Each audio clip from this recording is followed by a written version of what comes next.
अस्सलाम वालेकुम। बजट 2023-2024 आ चुका है और अगर आपको भी जानना है कि इस बजट के की पॉइंट्स की हाइलाइट्स क्या थे तो ये वीडियो आपके लिए है। अगर आपको 40 पेज का बजट नहीं पढ़ने हो रहा और 1.5 घंटे 2 घंटे की बजट की स्पीच नहीं सुनना चाहते और नहीं समझ आती तो आपके लिए है ये वीडियो। इस वीडियो में बजट 2023 और 2024 के की पॉइंट्स की हाइलाइट्स आपके सामने रखूंगा जो कि सादा और सलीस ज़ुबान में होंगे, मतलब मिर्ज़ा गालिब की ज़ुबान में। तो बात की जाए तो मिर्ज़ा गालिब को आम बहुत मरगूब थे। बजट की बात हो रही थी तो वापस आते हैं बजट पर। तो सबसे पहले तो आपको ये पता होना चाहिए कि बजट क्या है। बहुत सारी बात को ये नहीं पता होता कि बजट है क्या।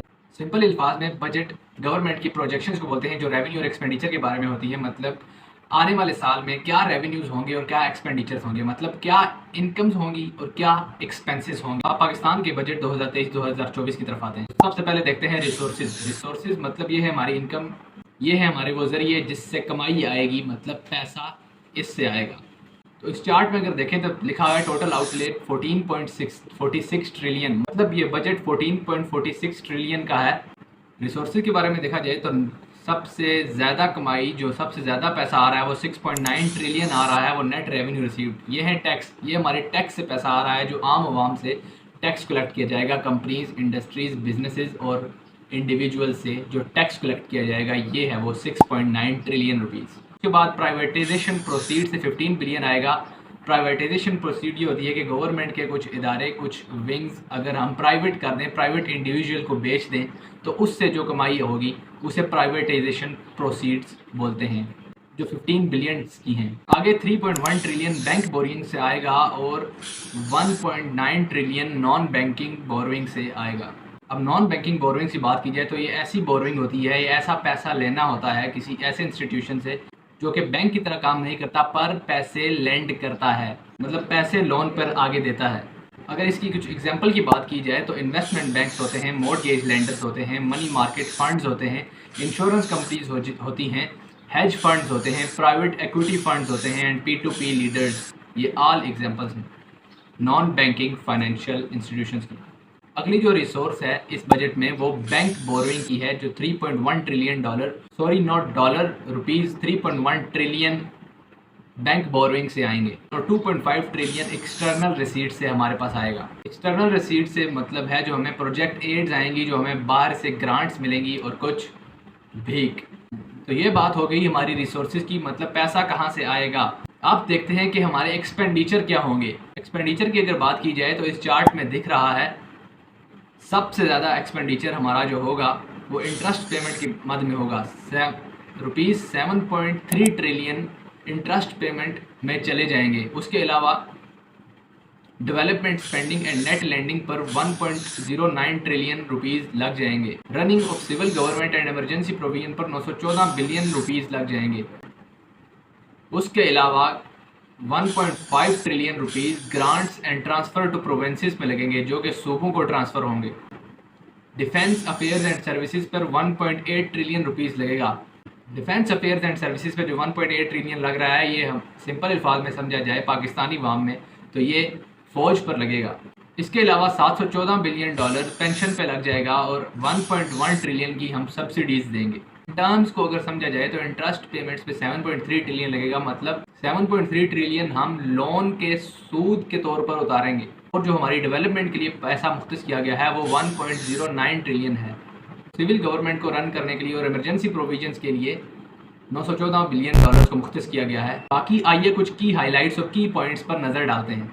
Economic growth target fixed at 3.5% for financial year 2023 and 2024, मतलब जो हमारी इकोनॉमिक ग्रोथ होगी वो 3.5% रखी गई है, प्रोजेक्ट की गई है। इन्फ्लेशन जो है वो 21% प्रोजेक्ट की गई है। टैक्स टू जीडीपी रेशो जो होगी वो 8.7% होगी। टैक्स टू जीडीपी रेशो के लिए मैंने अलग से एक शॉर्ट वीडियो बना के रखी है, कमेंट में पिन कर दूँगा। Current account deficit 6 billion dollars का है, मतलब ये 6 बिलियन डॉलर्स का जो खसारा है ये हमें लोन्स लेकर चुकाना पड़ेगा। 1.8 ट्रिलियन डिफेंस स्पेंडिंग के लिए यूज होगा। 1.1 trillion for subsidies, 714 billion for pension, public sector development के लिए 950 बिलियन रुपीस, हेल्थ सेक्टर के लिए 22.7 बिलियन रुपीस जो कि पिछले साल से बहुत बेहतर है। Agriculture credit limit 1800 billion rupees से बढ़ाकर 2250 बिलियन रुपीस कर दी गई, मतलब किसान मजीद लोन ले सकते हैं। 30 बिलियन रुपीस मुख्तस किए गए हैं एग्रीकल्चरल ट्यूब वेल्स जो होते हैं उनकी सोलराइजेशन के लिए, मतलब ट्यूब वेल सोलर से चलाए जाएंगे।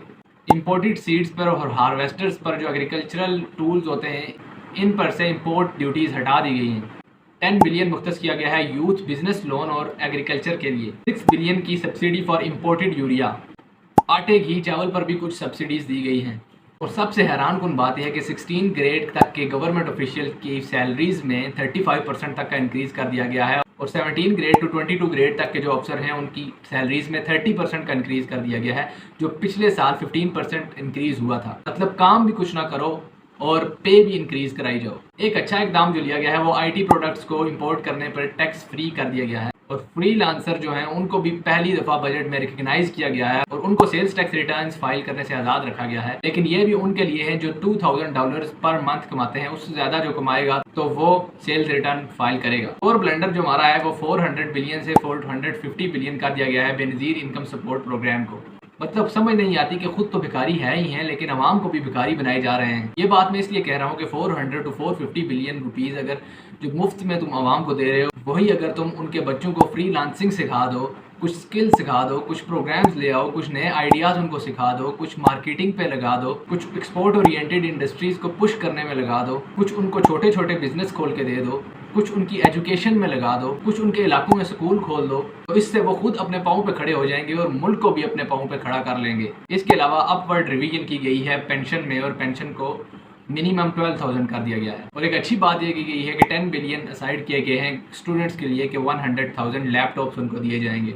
इससे बहुत इफेक्ट पड़ेगा। लैपटॉप अगर स्टूडेंट के पास आएगा तो वो डिफरेंट चीज़ें ट्राई कर सकता है, वो अपनी स्किल्स को एनहेंस कर सकता है, वो इंटरनेट से चीज़ें सीख सकता है, मज़ीद एजुकेशनल वीडियोस देख सकता है, फ्रीलांसिंग की तरफ जा सकता है, ग्लोबल कनेक्ट हो सकता है। लेकिन द आयरनी इज़ कि पाकिस्तानी अवाम एजुकेशनल कंटेंट की तरफ नहीं जाती, अपने नॉलेज को इंक्रीज़ नहीं करती, बल्कि टिकटॉक पर मुजरे देखती है। बैटरी, सोलर पैनल और इन्वर्टर की इम्पोर्ट पर टैक्स ड्यूटी की एग्जेम्पशन दी गई है, जो कि एक बहुत अच्छा इकदाम है मुल्क को सोलर एनर्जी की तरफ गामजन करने का। ये थे 2023-2024 बजट के कुछ अहम की हाइलाइट्स और की पॉइंट्स। लास्ट में देखते हैं बिजनेस रिकॉर्डर की रिपोर्ट के मुताबिक इस बजट के कौन हैं लूजर्स और कौन है विनर्स, मतलब किन को फायदा हुआ और किन को नुकसान। अगर विनर्स की बात की जाए तो सबसे पहले आता है फार्मा। फार्मा में क्या हुआ कि addition of 1 more API and 3 drugs to that duty free regime, मतलब इन पे टैक्स खत्म हो गया है कुछ दवाइयों पे।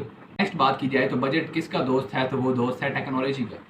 थोड़ा बहुत टेक्नोलॉजी में अगर बात की जाए तो tax exemption on import of IT equipment by exporters, मतलब आईटी प्रोडक्ट की इंपोर्ट्स पर टैक्स एग्जेम्पशन दी गई है एक्सपोर्टर्स को। अगले विनर की बात की जाए जिसको कुछ फायदा होगा तो वो है सीमेंट इंडस्ट्री। जैसा कि इस बजट में पब्लिक सेक्टर डेवलपमेंट पर थोड़ा सा काम किया गया है, तो इससे क्या होगा कि पब्लिक सेक्टर डेवलपमेंट को जब पुश मिलेगा तो सीमेंट इंडस्ट्री की डिमांड हाई जाएगी। अगला विनर है हमारे पास रियल इस्टेट इंडस्ट्रीज, जो कि शुरू से ही विनर है भाई। ये क्यों विनर है? क्योंकि tax exemption extended for real estate investment trust, tax exemption यहाँ भी एक्सटेंड कर रही है। अब बात करते हैं कि लूजर्स के बारे में, किन को हुआ नुकसान। सबसे पहले लूजर की बात की जाए तो वो पाकिस्तान स्टॉक एक्सचेंज है, क्योंकि इशुएंस ऑफ बोनस शेयर्स पर 10% फाइनल टैक्स लगा दिया गया है। अगले लूजर की बात करें तो वो है टेक्सटाइल। अब अगर टेक्सटाइल सेक्टर की बात करें तो टेक्सटाइल सेक्टर में हुआ क्या है, sales tax on retail POS, sales on textile and leather products increase from 12% to 15%, मतलब टैक्स इंक्रीज हो गया तो लाजमी बात है कि ये यहाँ घाटे में। तीसरे लूजर्स हैं नॉन फाइलर्स। नॉन फाइलर्स वो होते हैं जो FBR को अपनी रिटर्न्स फाइल नहीं करते।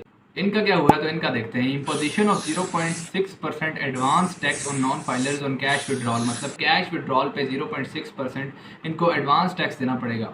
इनका हमेशा ही ऐसा होता है, नॉन फाइलर जो होते हैं उनको टैक्स फाइलर से ज़्यादा ही देना पड़ता है। ये इसलिए होता है कि उनको इनकरेज किया जाता है कि FBR में वो टैक्स रिटर्न्स फाइल करें अपनी। चौथा जो लूजर है वो टाइल्स इंडस्ट्री है। ये कैसे देखते हैं। Reduction of regulatory duty on import of tiles will dent local manufacturing, मतलब जो रेगुलेटरी ड्यूटी थी, जो रेगुलेटरी टैक्सेस जिनको बोलते हैं इम्पोर्ट पे टाइल्स के, वो कम किए गए हैं, जिसकी वजह से जो लोकल मैन्युफैक्चरिंग है वो इफेक्ट होगी, मतलब इम्पोर्ट इंडस्ट्री बढ़ेगी और लोकल मैन्युफैक्चरिंग डिस्करेज होगी। तो उम्मीद करता हूँ कि इस वीडियो से आपको कुछ ना कुछ सीखने को मिला होगा, और अगर इतनी सी भी नॉलेज आपकी इंक्रीज़ हुई है और कुछ वैल्यूएबल कंटेंट अगर इस वीडियो से मिला है तो इसको लाइक और शेयर करने से और सब्सक्राइब करने से इस चैनल को आपको क्या चीज़ रोक रही है। शैतान के चंगुल में मत आएँ और इस वीडियो को शेयर करें ज़्यादा से ज़्यादा। तब तक के लिए अल्लाह हाफिज़।